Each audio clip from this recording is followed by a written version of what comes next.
Jai Hind everyone, my name is Gagandeep and I welcome you all on our YouTube channel named Proud NCC। आज की इस video में हम NCC के entrance exam का एक मॉडल पेपर करने वाले हैं।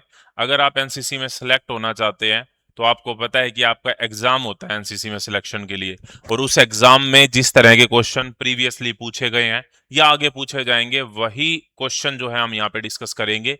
और ये सभी के सभी क्वेश्चन जो है वो इम्पोर्टेंट क्वेश्चन है।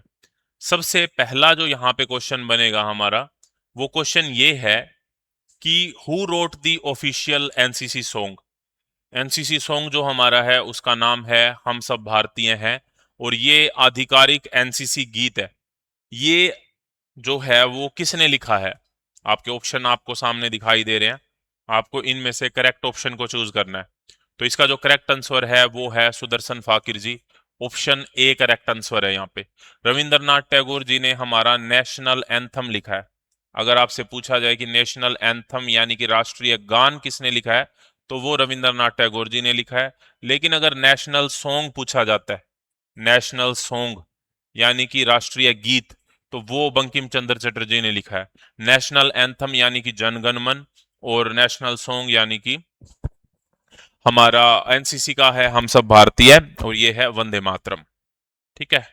नेक्स्ट हमारा है what is the full form of RDC in the context of NCC camp. NCC camp के संदर्भ में आरडीसी का क्या मतलब होता है? RDC one of the prestigious camp होता है, पूरी एनसीसी का सबसे बड़ा कैंप माना जाता है। तो वो कैंप जो है वो दिल्ली में होता है। फाइनल जो मेन कैंप होता है जनवरी के महीने में, आपने जो 26 जनवरी की परेड देखी होगी उसमें एनसीसी का भी कंटिंजेंट होता है। तो वो उससे रिलेटेड जो पूरे महीने कैंप रहता है दिल्ली में, उसको रिपब्लिक डे कैंप कहते हैं। उस परेड के अलावा भी वहां पर बहुत सारे कंपटीशन होते हैं, जिसमें मैंने पार्टिसिपेट किया था 2016 में, आरडीसी किया था। तो आरडीसी की जो फुल फॉर्म है वो है Republic Day camp. Option B हमारा यहाँ पे सही जवाब है। Option B is the correct answer. Next question है यहाँ पे कि what is the authorised colour of the winter sweater worn by the NCC army wing cadets with their uniform. NCC army wing के कैडेटों द्वारा अपनी वर्दी के साथ पहने जाने वाले शीतकालीन स्वेटर का अधिकृत रंग क्या होता है? देखो, सर्दियों में यूनिफॉर्म के ऊपर, जैसे आर्मी की जो यूनिफॉर्म होती है बेसिकली उसके ऊपर स्वेटर भी पहनी जाती है। आर्मी की यूनिफॉर्म खाकी कलर की होती है, उस पे जो स्वेटर पहनी जाती है उसका क्या कलर होता है? तो उसका कलर होता है डार्क ग्रीन। ऑप्शन सी हमारा यहाँ पे सही जवाब हो जाएगा। नेक्स्ट है what is the rank of director general DG of NCC. NCC के महानिदेशक यानी कि डीजी का रैंक क्या होता है? तो एनसीसी के जो महानिदेशक होते हैं उनकी रैंक होती है लेफ्टिनेंट जनरल रैंक के अधिकारी होते हैं डीजी एनसीसी यानी कि डायरेक्टर जनरल ऑफ एनसीसी। आपको कमेंट बॉक्स में ये बताना है कि जो इस समय पर हमारे डीजी एनसीसी कौन है, क्योंकि इससे रिलेटेड क्वेश्चन आपके एग्जाम में पूछा जा सकता है। What is the highest rank A cadet can achieve in the NCC. NCC में एक कैडेट कौन सा सर्वोच्च रैंक प्राप्त कर सकता है? तो एनसीसी में अगर हम आर्मी विंग की बात करते हैं, जो सबसे सीनियर रैंक होता है वो होता है सीनियर अंडर ऑफिसर। तो ऑप्शन ए सही जवाब हो जाएगा यहाँ पे, senior under officer. Question number 6, under which act did the NCC came into existence. NCC किस अधिनियम के तहत अस्तित्व में आया? तो एनसीसी जो है वो अस्तित्व में आया था 1948 में। तो 1948 का यहाँ पर सिर्फ और सिर्फ एक ही ऑप्शन हमको दिखाई दे रहा है, और वो ऑप्शन है ऑप्शन बी। तो ऑप्शन बी यहाँ पर करेक्ट आंसर हो जाएगा 1948। 1948 का जो एक्ट है, 31st एक्ट, उसके तहत एनसीसी की स्थापना हुई थी 1948 में। उसके बाद में 1949 में एनसीसी में गर्ल्स विंग आई, और 1950 में एनसीसी में एयर विंग आई, और 1952 में एनसीसी में नवल विंग आई। What does ANO stand for in the NCC organizational structure. NCC संगठनात्मक ढांचे में एएनओ का क्या अर्थ होता है? तो एएनओ आपके स्कूल या कॉलेज के ही टीचर, लेक्चरर या प्रोफेसर होते हैं जिन्हें एनसीसी का कार्यभार दिया गया होता है। एएनओ की फुल फॉर्म होती है associate NCC officer. Associate NCC officer, option C हमारा यहाँ पे सही जवाब है। Next question, what is the minimum parade attendance percentage required to appear for the NCC B certificate exam. अगर आप एनसीसी बी सर्टिफिकेट की परीक्षा में बैठने चाहते हैं तो न्यूनतम अटेंडेंस आपकी कितनी होनी चाहिए? अटेंडेंस बतानी है, एक बार बताओ ऑप्शन में देख के कि क्या होगा आपका करेक्ट आंसर। 60%, 65%, 70% या 75%?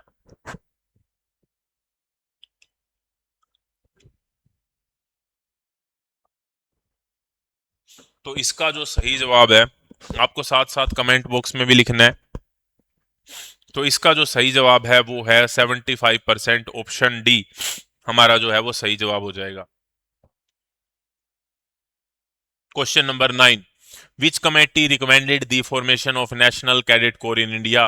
भारत में राष्ट्रीय कैडेट कोर के गठन की सिफारिश किस समिति ने की थी? तो इसके जो गठन की सिफारिश की थी वो की थी हृदयनाथ कुंजरू कमेटी ने, और इसीलिए हृदयनाथ कुंजरू जी को एनसीसी के संस्थापक के रूप में भी जाना जाता है। ठीक है, हृदयनाथ कुंजरू जी हमारा यहाँ पे सही जवाब हो जाएगा। Option A is the correct answer. Next question, question number 10, how many specialized wing does the NCC have? NCC में कितने विशेष विंग शाखाएं हैं? तो एनसीसी में कितनी विशेष विंग शाखाएं हैं? इस साइड आ जाता हूं मैं ताकि मैं ऑप्शंस के आगे ना हूं, ये अच्छा ऑप्शन है। ठीक है, तो एनसीसी में कितनी विंग होती हैं? तो एनसीसी में 3 विंग होती हैं, आर्मी, नेवी और एयर विंग। ठीक है, तो जैसे डिफेंस में आर्मी, नेवी और एयरफोर्स होती है, उसी तरीके से एनसीसी में भी 3 विंग होती हैं, आर्मी विंग, नवल विंग और एयर विंग। नेक्स्ट क्वेश्चन है हमारा question number 11, what was the code name of India's first successful nuclear bomb test in 1974? 1974 में भारत के पहले परमाणु सफल परीक्षण बम का जो कोड नेम है वो क्या था? तो पहला जो हुआ था उसका नाम था स्माइलिंग बुद्धा, दूसरा जो हुआ था उसका नाम था ऑपरेशन शक्ति। ठीक है, कब कब हुए थे ये मैं आपको बताता हूँ। पहला जो हुआ था वो 1974 में हुआ था, स्माइलिंग बुद्धा वाला, और ये हमारा हुआ था 1998 में। पहला जब हुआ था उस समय पर हमारी प्राइम मिनिस्टर जो थी वो थी इंदिरा गांधी जी, और दूसरा जो हुआ था उस समय पर हमारे प्राइम मिनिस्टर थे अटल बिहारी वाजपेयी जी। ठीक है, तो ये बातें भी आपको ध्यान रखनी है। ये दोनों के दोनों जो हैं वो हुए थे पोखरण राजस्थान में। कहाँ पर हुए थे? पोखरण राजस्थान में ये दोनों टेस्ट हुए थे। इंपॉर्टेंट है ये इंफॉर्मेशन, आपको सारी की सारी इंफॉर्मेशन जो है वो याद रखनी है। आगे बढ़ते हैं। नेक्स्ट हमारा क्वेश्चन है question number 12, what is the highest and closest coldest battlefield in the world secured by the Indian army? भारतीय सेना द्वारा सुरक्षित दुनिया का सबसे ऊंचा और सबसे ठंडा युद्ध क्षेत्र कौन सा है? तो सबसे ऊंचा और सबसे ठंडा जो युद्ध क्षेत्र है वो है सियाचिन ग्लेशियर। तो ऑप्शन डी हमारा यहाँ पे करेक्ट आंसर है। Question number 13, who was the prime minister of India during the 1971 Indo पाक वार? 1971 के भारत पाक युद्ध के दौरान भारत के प्रधानमंत्री कौन थे? तो भारत के प्रधानमंत्री जब 1971 वाला युद्ध हुआ था तो थी इंदिरा गांधी जी, और 1971 के युद्ध में भारत और पाकिस्तान का जो युद्ध हुआ है उसमें एक नया देश बना था जिसका नाम है बांग्लादेश। बांग्लादेश को पहले पूर्वी पाकिस्तान यानी कि ईस्ट पाकिस्तान के नाम से जाना जाता था। ये जो युद्ध हुआ था, ये युद्ध में पाकिस्तान की करारी हार हुई थी, पाकिस्तान की सेना ने आत्मसमर्पण किया था। उसके लगभग 93,000 सैनिक, और करेक्ट लिखना है तो 90,000 से ज्यादा सैनिक जो थे उन्होंने आत्मसमर्पण किया था। तो ये बात भी हमको ध्यान रखनी है। इस समय पर हमारे आर्मी के जो चीफ थे वो थे general Sam Manekshaw ji. Next question, question number 14, which Indian Air Force pilot was captured in Pakistan and returned safely to India in 2019? 2019 में किस भारतीय वायुसेना के पायलट को पाकिस्तान में पकड़ लिया गया था और सुरक्षित भारत को लौटा दिया गया था? तो उनका नाम था अभिनंदन वर्धमान जी। ऑप्शन बी सही जवाब है यहाँ पे। उनकी रैंक क्या थी ये आपको बताना है कमेंट बॉक्स में। Next question, question number 15, in which year was the Indian air force officially established? भारतीय वायुसेना की आधिकारिक स्थापना कब हुई थी? तो भारतीय वायुसेना को पहले रॉयल एयरफोर्स के नाम से जाना जाता था, और इसकी जो स्थापना हुई थी वो 1932 में हुई थी, 8 अक्टूबर 1932। Next, who was the first Indian commander in chief, chief of the army staff of the independent Indian army? स्वतंत्र भारतीय सेना के पहले भारतीय कमांडर इन चीफ सेना अध्यक्ष कौन थे? तो वो थे के.एम. करियप्पा जी, क्योंकि इन्होंने 15 जनवरी को ज्वाइन किया था, इसीलिए 15 जनवरी को आर्मी डे यानी कि इंडियन आर्मी डे सेना दिवस के रूप में मनाया जाता है। Option D will be the correct answer. इसकी जो पीडीएफ है वो आपको टेलीग्राम चैनल पे मिल जाएगी। टेलीग्राम का चैनल का जो लिंक है वो आपको इसी वीडियो के डिस्क्रिप्शन या फिर पहले कमेंट में मिल जाएगा, या आप प्राउड एनसीसी के नाम से सर्च कर सकते हैं। आगे बढ़ते हैं। The Galwan valley clash between India and Chinese troops occurred in which year? भारतीय और चीनी सैनिकों के बीच जो गलवान वैली की जो झड़प हुई थी वो किस वर्ष हुई थी? तो ये रिसेंट का ही केस है, ये आपको बताना है। करेक्ट आंसर ये ऑप्शन आपके सामने दिए गए हैं। इसमें कौन कौन से ऑप्शन है? ऑप्शन है 2020, क्वेश्चन नंबर 17 का आंसर देख रहे हैं हम, 2020, 19, 21 या फिर 17। तो करेक्ट आंसर जो है वो 2020 हो जाएगा। ऑप्शन ए हमारा यहाँ पे सही जवाब है। नेक्स्ट क्वेश्चन हमारा, Agni, Prithvi, Trishul are example of India's indigenous. Trishul, Agni और पृथ्वी ये भारत के स्वदेशी क्या है? ये भारत की स्वदेशी मिसाइलें हैं। ऑप्शन बी हमारा सही जवाब हो जाएगा यहाँ पे। भारत के मिसाइल मैन के रूप में किसे जाना जाता है? भारत के मिसाइल मैन के रूप में किसे जाना जाता है, ये आपको कमेंट बॉक्स में बताना है। नेक्स्ट क्वेश्चन है हमारा, when is the Indian navy day celebrated every year? भारतीय नौसेना दिवस हर वर्ष कब मनाया जाता है? तो आर्मी डे पूछा जाए तो 15 जनवरी को, एयरफोर्स डे पूछा जाए तो 8 अक्टूबर को, नेवी डे पूछा जाए तो 4 दिसंबर को। तो 4 दिसंबर यहां पे सही जवाब हो जाएगा। Next question, where is the college of military engineering CME located? College of military engineering कहां पर है? तो कॉलेज ऑफ मिलिट्री इंजीनियरिंग जो है वो है पुणे में। अगर आपसे पूछा जाए एनडीए कहां पे है, नेशनल डिफेंस एकेडमी, तो वो भी कहां पर है? पुणे में है, खड़गवासला पुणे में। देहरादून में क्या है? देहरादून में है IMA, इंडियन मिलिट्री एकेडमी, राष्ट्रीय रक्षा अकादमी, इंडियन मिलिट्री एकेडमी। ठीक है, एनडीए नेशनल डिफेंस एकेडमी, तो इंडियन मिलिट्री एकेडमी देहरादून में। नेक्स्ट क्वेश्चन हमारा है, the HAL Hindustan aeronautic limited से रिलेटेड होता है, उसका एक तेजस है। तेजस क्या है? तेजस ट्रांसपोर्ट एयरक्राफ्ट है, लाइट कॉम्बैट एयरक्राफ्ट है, अटैक हेलीकॉप्टर है, या फिर अनमैन्ड एरियल व्हीकल है? अनमैन्ड एरियल व्हीकल को UAV के नाम से जाना जाता है। इसकी फुल फॉर्म भी कई बार पूछ ली जाती है। ट्रांसपोर्ट एयरक्राफ्ट की बात आ जाए तो C-17 ग्लोब मास्टर है हमारे पास, जो कि ट्रांसपोर्ट के काम आता है। ठीक है, तो तेजस जो है वो तो LCA है, हल्का लड़ाकू विमान है। क्या है? हल्का लड़ाकू विमान, यानी कि लाइट कॉम्बैट एयरक्राफ्ट है। Next, what is the equivalent rank of a captain? Indian army का जो कैप्टन होता है वो इंडियन नेवी की किस रैंक के बराबर होता है? भारतीय नौसेना में जो कैप्टन है वो भारतीय सेना के समकक्ष रैंक क्या होती है? मतलब इंडियन नेवी की रैंक बतानी है। इंडियन आर्मी का अगर कैप्टन है तो इंडियन नेवी में उसकी इक्विवेलेंट रैंक क्या है? उसकी इक्विवेलेंट रैंक होती है लेफ्टिनेंट। ठीक है। What is the motto of Indian air force? भारतीय वायुसेना का आदर्श वाक्य क्या है? तो वायुसेना का आदर्श वाक्य है touch the sky with glory. अगर इंडियन नेवी का पूछा जाए तो मे the Lord of water B auspicious unto अस, यानी कि सम नो वर्ण, ये इंडियन नेवी का है। और इंडियन आर्मी का पूछा जाए तो सर्विस बिफोर सेल्फ, यानी कि स्वयं से पहले सेवा। और एनसीसी का पूछा जाए तो यूनिटी एंड डिसिप्लिन, यानी कि एकता और अनुशासन। एकता और अनुशासन, ये एनसीसी का हो जाएगा। तो ये सभी जो मोटो हैं आपको याद रखने हैं। एक क्वेश्चन के साथ साथ आपके 4 क्वेश्चन हो रहे हैं। Question number 24, which organization primarily manufactured the INSAS rifle for the Indian armed forces? किस संगठन ने मुख्य रूप से भारतीय सशस्त्र बलों के लिए इंसास राइफल का निर्माण किया था? तो DRDO ने तो defence research and development organization होती है, भेल, हिंदुस्तान एरोनॉटिक्स लिमिटेड जिसे हम HAL बोलते हैं, इन्होंने नहीं किया था। ऑर्डिनेंस फैक्ट्री बोर्ड ने किया था। तो ऑप्शन डी। इंसास की फुल फॉर्म होती है Indian new small arm system rifle होती है ये। ठीक है, 5.56 mm होती है या 7.62 mm होती है, ये आपको बताना है कमेंट बॉक्स में। आगे बढ़ते हैं। इन ड्रिल मूवमेंट द कमांड सावधान कोरेस्पोंड टू विच पोजीशन। ड्रिल की गतिविधियों में जो सावधान होता है उस कमांड की स्थिति से मेल खाता है। तो सावधान तो अटेंशन को बोलते हैं हम। ऑप्शन ए हमारा सही जवाब हो जाएगा यहाँ पे, attention. Which city is famously known as the pink city of India. किस शहर को भारत की गुलाबी नगरी के रूप में जाना जाता है? तो जयपुर जो है उसे गुलाबी नगरी के रूप में जाना जाता है। उदयपुर को हम सिटी ऑफ लेक्स भी बोल देते हैं, वैसे भोपाल भी सिटी ऑफ लेक्स है। तो ऑप्शन के हिसाब से हमको देखना है। The classical dance form Bharatanatyam originated in which country. नृत्य शैली जो भरतनाट्यम है उसकी उत्पत्ति किस भारतीय राज्य में हुई?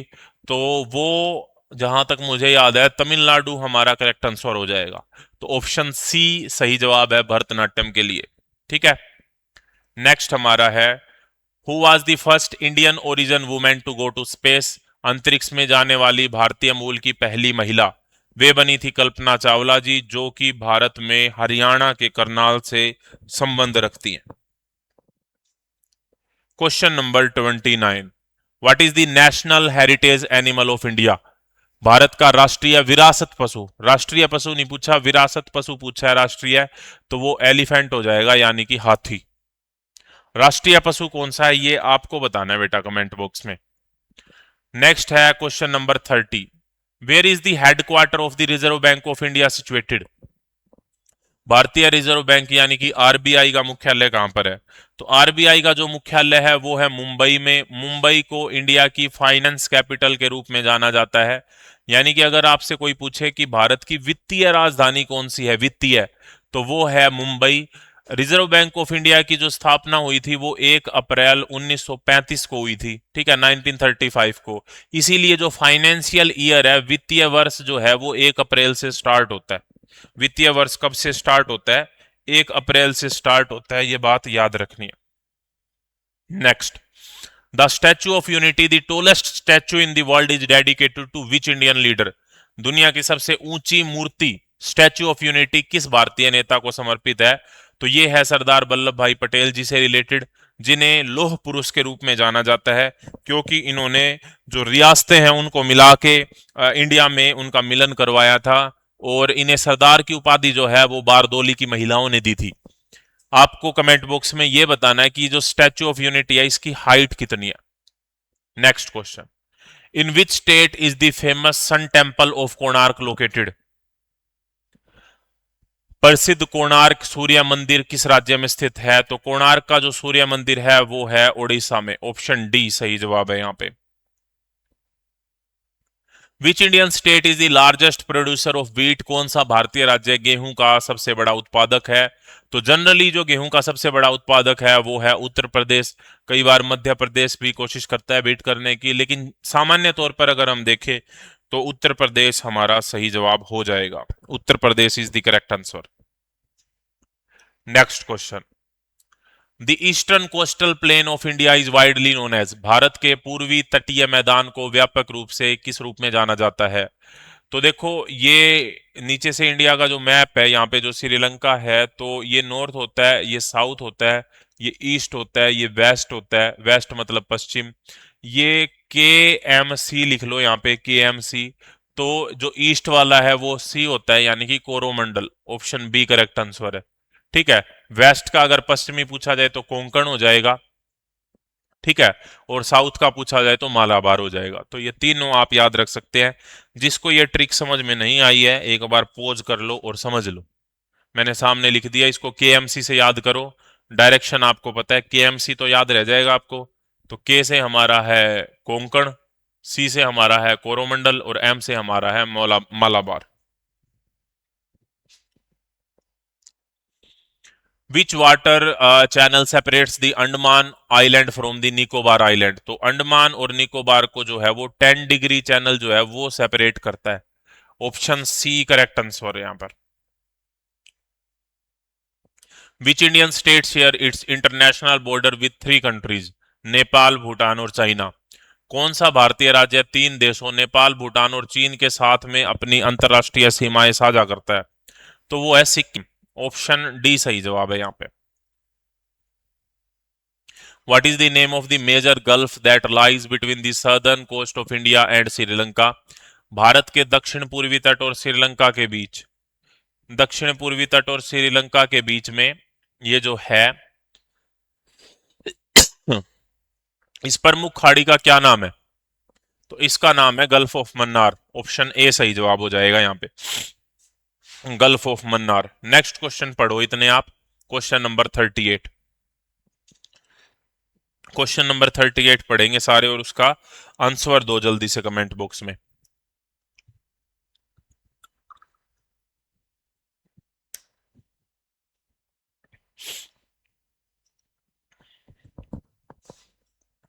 तो किस किस का आंसर सही आया है देखते हैं।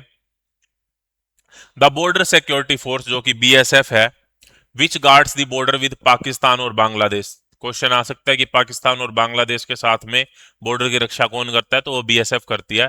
कह रहे हैं कि बीएसएफ की स्थापना कब हुई थी, ये पूछा जा रहा है। तो बीएसएफ की स्थापना जो हुई थी 1965 में हुई थी, लेकिन अगर आपसे ITBP, Indian Tibetan border police की स्थापना पूछी जाती है तो वो 1962 में हुई थी। ये बात आपको याद रखनी है। Next question, which is the smallest coastal state of India by geographical area. भौगोलिक क्षेत्रफल की दृष्टि से भारत का सबसे छोटा तटीय राज्य कौन सा है? तो सबसे छोटा राज्य जो है वो है गोवा, और सबसे बड़ा जो एरिया वाइज है वो है राजस्थान।